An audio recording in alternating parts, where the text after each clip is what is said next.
जय गुरुदेव। गुरुदेव के चरणों में प्रणाम। तो मित्रों, मेरा नाम है बाबा देवरिया और मेरा इस चैनल में आप लोग को स्वागत है। आज मैं माँ कामाख्या का साधना बोलने जा रहा हूँ, तो थोड़ा ध्यान से सुनिएगा और समझने का कोशिश कीजिएगा, ठीक है। और देखिए, शुरू करने से पहले अगर चैनल पर नए आए हुए हैं तो ज़रूर सब्सक्राइब कर ले और वीडियो को लाइक कर दे। और चलिए, शेयर करने तो नहीं बोलेंगे क्योंकि आप लोग करेंगे नहीं। तो चलिए शुरू करते हैं।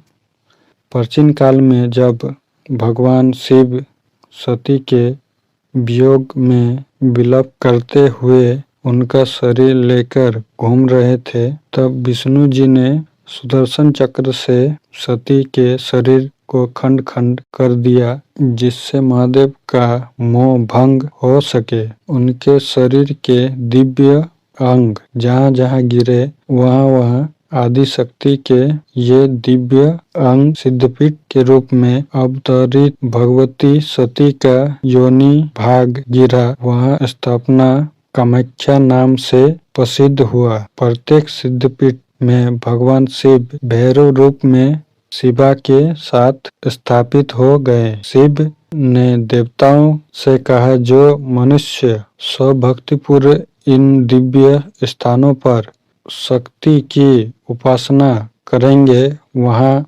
मनुष्य मनोवांछित फल प्राप्त करेंगे। उन सभी स्थानों पर मैं भैरव रूप में शिवा के साथ निवास करूँगा। इसलिए सभी सिद्धपीठ पर किया गया जप व परिश्रम उचित फल प्रदान करेगा। असम गुवाहाटी में कामाख्या क्षेत्र पर भगवती योनि पीठ में समर्पित है तथा उनके भैरव उमानंद है। कामाख्या पीठ को सर्वसिद्धि पीठों में सर्वश्रेष्ठ कहा गया है।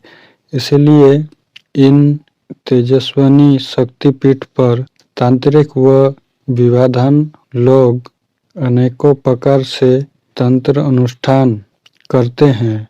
ये महामाया का ऐसा जागृत स्थान है जहाँ आज भी प्रतिवर्ष भक्ति राजस्व वाला होती है। इस समय सभी प्रमुख देवता उस स्थान पर आकर वहीं प्रकट श्रेणियों में निवास करते हैं। उस समय वहाँ की संपूर्ण भूमि देवमयी हो जाती है। माँ कामाख्या आदिशक्ति का दिव्य स्वरूप है, जिनकी विधि पूर्वक आराधना करने से मनुष्य चारों पुरुषत्व को सजा ही प्राप्त करता है। इसी स्थान पर तंत्र अनुष्ठान व कन्या पूजा का विशेष महत्व है। इसीलिए तंत्र अनुष्ठान में नित्य कन्या पूजा व भोजन का आयोजन करना महाफलदायी होता है। मार्कंडेय उपनिषद है। ये सर्वज्ञान व अंतर्यामी है। ये सबको उत्पादन करने का स्थान योनि है। समस्त प्राणी का उत्पत्ति, स्थिति और भय का स्थान भी वही है। भगवान उवाचक, चूंकि देवी काम के लिए मेरे साथ महान नीलकुंठ पर्वत पर आई और एकांत में चली गई, इसीलिए ये कामाख्या कही जाती है। वह कामदा कामिनी, कमला कामगंधिनी, कामगनाशिनी है, इसलिए इन्हें कामाख्या कहा जाता है। पूजा विधि। साधक सर्वप्रथम समस्त गुरु से दीक्षा ग्रहण कर साधना संबंधित समस्त आवश्यक जानकारी व विधि विधान प्राप्त कर ले। तत्पश्चात शुभ काल में स्नान आदि कर शुद्ध वस्त्र धारण कर कार्यसन दिशा की ओर मुख कर आसन पर भगवती के समक्ष बैठ जाएं। श्री कामाख्या प्रतिमा अथवा तंत्र का अभाव हो तो भगवती दुर्गा, गौरी, काली, पार्वती जी अथवा शिवलिंग के समक्ष कामाख्या जी की साधना संपन्न की जा सकती है। पहले समझ ले, यहाँ पर अगर प्रतिमा आपका पास नहीं है, माँ कामाख्या का यंत्र भी नहीं है, तो माँ भगवती दुर्गा, माँ गौरी, माँ काली, माँ पार्वती जी अथवा शिवलिंग का सामने भी बैठकर आप साधना को संपन्न कर सकते हैं। दीपक प्रज्वलित करते हुए भगवान भैरव का ध्यान करें व साधना में निम्रता पूर्वक उनसे प्रार्थना करें। अक्षत पुष्प चढ़ाएं तथा जल से हाथ धो लें। जब मुख शुद्धि के लिए नियम मंत्रों से आचमन करें। ओम केशवाय नमः, ओम माधवाय नमः, ओम नारायणाय नमः। तत्पश्चात हाथ धोएं। हंसी केशवाय नमः इस मंत्र के बाद देह व स्थान शुद्धि हेतु नियम मंत्र के द्वारा अपने चारों ओर जल छिड़के। ओम अपवित्र पवित्र व सर्व अस्तांगत विवाह यस्मरेश कुंडली काक्षं सवज्य अभ्यंतरी सूची। ये देह शुद्धि का मंत्र है और आसन भी शुद्धि होता है इसी मंत्र से।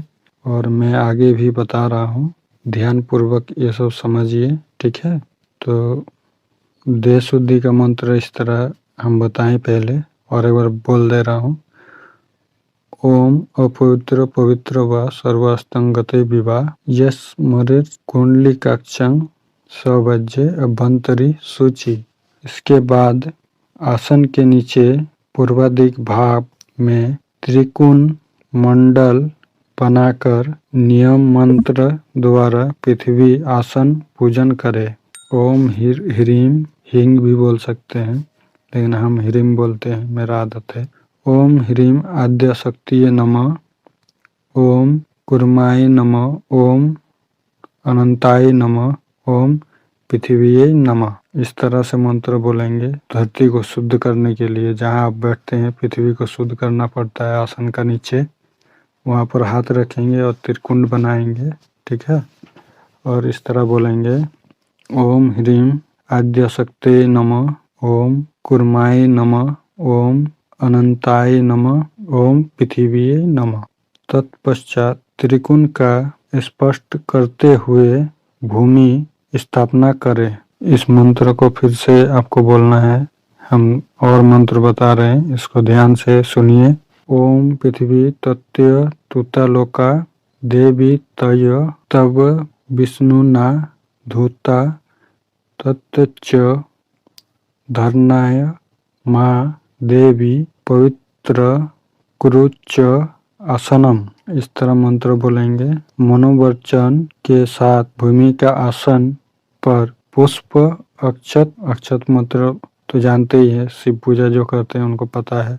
पुष्प मतलब फूल, और कुछ गोटा चावल जो होता है वो अरवा चावल, वो डालना है। पवित्र कर धूप दीप दिखाएं। तत्पश्चात गुरु व गणेश का ध्यान व पूजन करते हुए भगवती के अंचल में बैठकर साधना आरंभ करें। कामाख्या मंत्र विनियोग, तो मैं बीच मंत्र बता देता हूँ, ठीक है। अगर पंचाक्षरी मंत्र का करेंगे आप जप तो इस तरह होगा। ओम कामाख्याय नमः, ठीक है। आपको इस तरह बोलना है, ओम कामाख्याय नमः। और भी हम दूसरा मंत्र बता दे रहा हूँ, ठीक है। ओम नमः कामाख्याय। कामाख्या का और भी है, आप लोग अगर कमेंट करेंगे तो मैं बता दूंगा कि आपको किसी को अगर कामाख्या के द्वारा बस करना है, इनका मंत्र अगर आप कमेंट करेंगे तभी हम बताएंगे, नहीं तो नहीं बताएंगे। और वो मंत्र कुछ अलग ही है, ठीक है। तो चलिए मैं दूसरा कुछ आगे बताता हूँ। कामाख्या प्रयोग व होम द्वारा, ठीक है, जैसे कि मंत्र जागृत हेतु विविधान 1 लाख जप करें। पश्चात में मंत्र के जितने अक्षर होते हैं उतने ही लाख जप किए जाते हैं। पुष्चरण से ही पुनर्लाभ व महासिद्धि मिलती है। प्रश्न पूर्वक गुरु से मार्गदर्शन करें। मार्गदर्शन में पुष्चरण सिद्धि आवश्यक करें। मंत्र जप का संख्या का दशानंद हवन व हवन का दशानंद तर्पण, दशानंद तर्पण का दशानंद मार्जन व मार्जन का दशानंद कन्या भोजन कराया जाता है। इस विधि में मंत्र को सिद्धि करने पर मंत्र कवच की शक्ति सदैव साधक की रक्षा करता है व सर्व आवश्यक कार्यों को सिद्ध करता है। श्मशान में रक्षा बंधन करते हुए अग्निकरण में शत्रु को केंद्रित करते हुए जप करने का तत्काल शत्रु का संहार होता है। प्राप्त काल, सूर्य उदय के समय सूर्य के समक्ष बैठकर जप करने से 1 मास में असाध्य रोग को दमन होता है। बिल्व वृक्ष के मूल में शिवाजी का पूजन करते हुए शिशुगत में मंत्र को संपुष्टि कर जप करने से घोर दारिद्रता का विनाश होता है। शनिवार के दिन पीपल के मूल में बैठकर 10,000 जप करने से भौतिक रोग तथा अभिचारिक कर्म समाप्त होते हैं। गोरोचन को खंड को दूध में मिलाकर होम करने से समस्त बविधा व रोग समाप्त होते हैं। बिल्व की समिधा से बेलगिरी के टुकड़ों, पत्र व पुष्पों को धूप में मिलाकर होम करने से महालक्ष्मी का आगमन होता है। कमल पुष्प को धूप में मिलाकर होम करने से भी महाधन प्राप्त होता है। तृणमूल युक्त लजा होम करने से कन्या व पुरुष का शीघ्र विवाह होता है। दूध की आहुति में मेधा व घृत की आहुति बुद्धि का विकास होता है। मन रहते हुए निराकार रहकर 3 दिन और 3 रात में भगवती का मंत्र जप करने से साधक महापाश से मुक्त हो जाता है। जल में खड़े होकर देवी के मंत्र का उच्चारण करते हुए जो नियम अंजलि से अपने ऊपर जल ढालता है वह ज्ञान, योग्यता व दीर्घ आयु प्राप्त करता है। अभी बहुत सारे हैं और ये जो आपको मैं बता रहा हूँ, इतना अगर मैं आपको बताऊं तो बहुत लंबा वीडियो बन जाएगा। तो जितना आपका काम का था वो मैं बता दिया हूँ, ठीक है। और इसका पार्ट 2 हम बना देंगे, ठीक है। पंचाक्षरी मंत्र को सिद्ध करिए, उसका बाद है ना वशीकरण वाला हम बताएंगे और आपको बहुत लाभ मिलेगा, ठीक है। जय गुरुदेव। गुरुदेव की चरणों में प्रणाम। और पार्ट 2 के लिए आप लोग इंतजार कीजिए।